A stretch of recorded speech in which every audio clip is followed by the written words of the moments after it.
Beginning, a room with a warning. When I first arrived on Drovax Prime, I was exhausted, dehydrated, and broke. After a weeks-long journey through asteroid belts, plasma storms, and customs checkpoints, I was desperate for a cheap room, anywhere that would let me crash and recover. The innkeeper's first words still ring in my ears. "Don't approach her," he muttered, pointing toward the far side of the lounge. "She isn't like the others." I didn't ask why. Curiosity had killed more adventurers than plasma rifles ever could. I didn't even know who she was. The room was small, dimly lit by red bioluminescent panels. The air was heavy with a faint metallic scent, a mix of old machinery and something else, something sharp, almost like copper and iron. I would later learn it was the lingering presence of a predator's aura. I set my bags down and moved to sit near the corner. Most of the inn's patrons avoided the far side of the room, keeping their distance from whatever danger had been whispered about. That's when I saw her. She sat alone at a round table, tall and impossibly slender, with skin pale enough to reflect the inn's crimson light. Her hair was as black as a void with streaks of deep violet cascading past her shoulders. Her eyes glowed faintly in the dark, golden amber like molten metal. And yes, everyone had been right. She was terrifying. Yet she looked at me. Not with hunger, at least not immediately, but with interest. And before I could think of fleeing or hiding, she gestured to the empty chair across from her. Slowly, deliberately. Middle, the invitation nobody else took. The inn was silent in that corner, like the world itself had held its breath. A few patrons glanced nervously, whispering, but no one dared approach her. I knew it was a mistake to sit with her. Every instinct screamed it, but I was curious and maybe a little foolish. "Sit," she said. Her voice was smooth, low, and carried an undertone that made it impossible to refuse. Even my body obeyed before my brain had a chance to protest. I lowered myself into the chair, keeping my hands visible on the table. "Don't worry," she said, and a smile curled at the corner of her lips. "I'm not going to bite yet." I swallowed hard. The yet didn't help. "I'm new here," I said cautiously. "I just arrived. Everyone warned me." "Everyone?" she interrupted, her eyes narrowing, piercing me like a blade. "Ah, yes. Your little human gossip network. Don't worry about them." Her presence was magnetic. Even the faintest whiff of danger couldn't keep me away.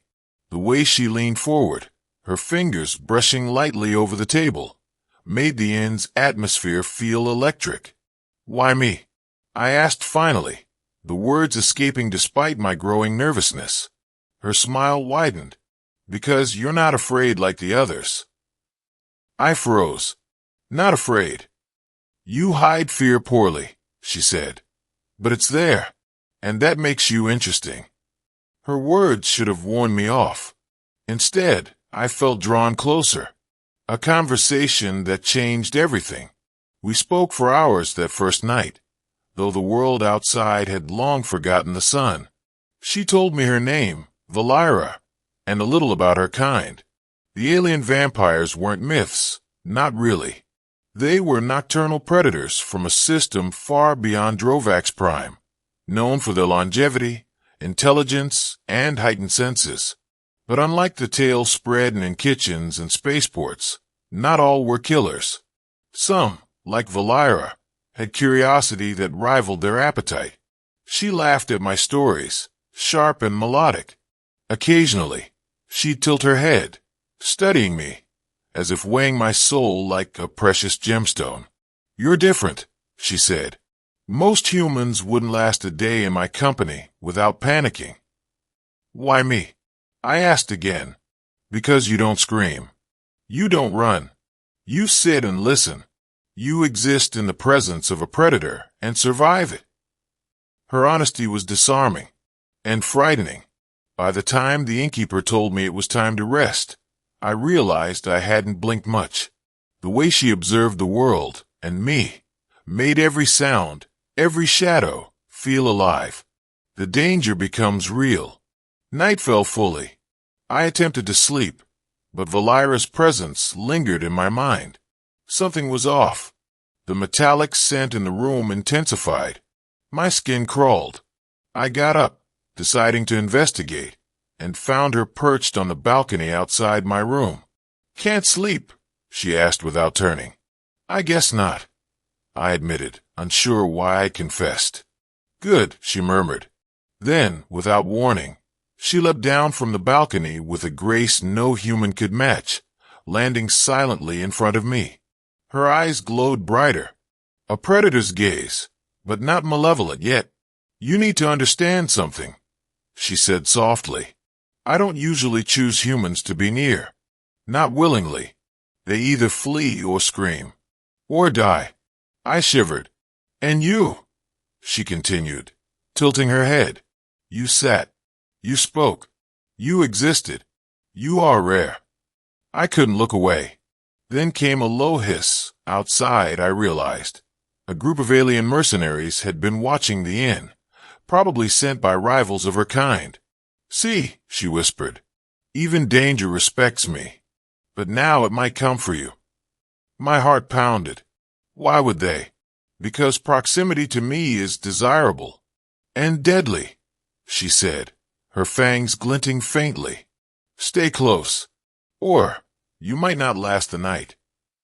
Rising tension, trust or death. For the next few hours, we evaded mercenaries, navigated secret passageways, and hid among Drovax primes, towering neon spires. Valira moved like liquid shadow, almost untouchable. Yet every so often, she looked back at me, checking, protecting, teaching me how to survive. "I could have left you," she said, finally pausing atop a windswept platform. "Most humans, I wouldn't bother. They're fragile. They don't belong in my world." "Why me?" I asked again, voice raw. Her amber eyes softened. "Because I see potential, strength, and maybe something else, curiosity without fear." I realized then that she wasn't a monster, not really. She was an alien with instincts honed over centuries, misunderstood and feared. "And if I fail?" I whispered. "You won't," she said, almost smiling. "But even if you did, I'd still choose you. Humans are unpredictable, fascinating, dangerous in ways they don't know." The night's climax, a deadly encounter. Suddenly, from the shadows, the mercenaries attacked. Plasma rifles lit the air. I froze, knowing I was no match. Valira moved like lightning, fangs bared, eyes glowing like molten gold. She struck, disabled, and intimidated without a single death. Yet every movement was precise, calculated. Enough to make the mercenaries retreat, enough to make me safe. Breathing heavily, I stared at her. You just kept you alive," she finished for me. "Humans think courage is rushing into battle. True courage," her gaze softened, locking onto mine, "is surviving with someone who could end you in an instant and choosing not to." I couldn't speak. My mind reeled. Ending, a bond beyond worlds. By sunrise, we returned to the inn, unnoticed by the bustling day crowd. The danger had passed, but the lesson lingered. She looked at me, eyes no longer predatory, but curious, almost vulnerable. "You survived," she said, "and you sat beside me, when everyone warned you not to." I smiled faintly. I didn't run. I didn't scream. I listened. Her lips curled into the first genuine smile I'd seen. Then maybe humans aren't so dull after all. For the first time, I realized that she had chosen me, not because I was strong, or clever, or fearless, but because I had simply existed. In her eyes, that was enough. From that day forward, I was no longer just a traveler.